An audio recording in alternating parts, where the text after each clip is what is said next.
Эта история шокировала все село Киржемана. 11-классник Александр Лапин повесился на ветке дерева в огороде собственного дома. Бездыханное тело нашла мать. Позвонила в полицию. Сейчас женщина прячется от камер и вспоминает, каким ее сын был хорошим человеком, а сама, равно как и другие жители села, теряется в догадках, из-за чего юноша мог так решительно свести счеты с жизнью. Сами в шоке.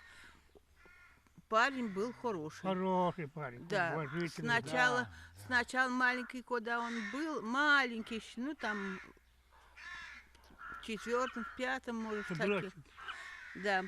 Но он все равно. А сейчас он очень уважительный, очень хороший. Да. Тем не менее, когда-то семью Лапиных нельзя было назвать образцовой. Отца рано не стало, мать пила, у сына были проблемы с законом. Доходило до тюремных заключений, но 2 года назад все резко изменилось. Лапиных сняли со всех учетов, а в селе снова начали им доверять. Директор школы вспоминает, а характер у Александра был сложным. Из одной крайности он мог легко впасть в другую, из отрицательного героя стать положительным и обратно. И хорошего в нем было, и плохое в нем присутствовало. Скажем, так как он был с детства рос в сложной семье, стоял на учетах. После его нахождения в Цвине, в центре временной изоляции, был он и там некоторый период, он, конечно, изменился в лучшую сторону и стал более активно участвовать в делах школы.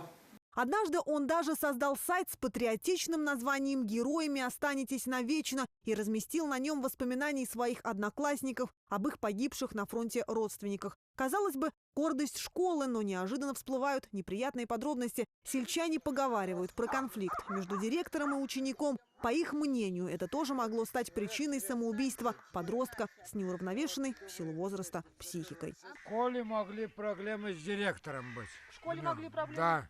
Почему? Потому что я знаю, что они ругались, когда туда-сюда.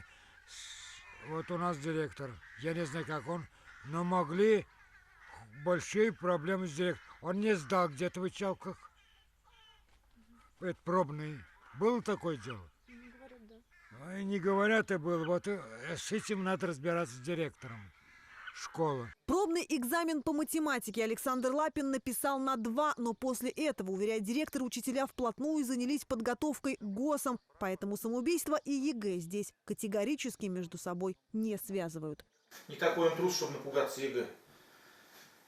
Не такой он трус, чтобы напугаться ЕГЭ. ЕГЭ, это, как сказать, к ЕГЭ, во-первых, под кандалами никто никого не ведет.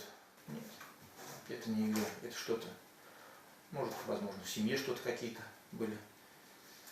Конфликт или как чего. В том, что это именно самоубийство, в селе уверены еще и потому, что Александр Лапин оставил предсмертную записку. В ней он просил простить его за все и своей смерти никого не винить. Но вряд ли его просьбу выполнят. Расследованием этого суицида уже занимается Республиканский следственный комитет. По факту смерти 11-классника возбудили уголовное дело. Людмила Кусерова, Александр Гурьянов. Наши новости. Село Киржеманы, Большеигнатовский район, Республика Мордовия.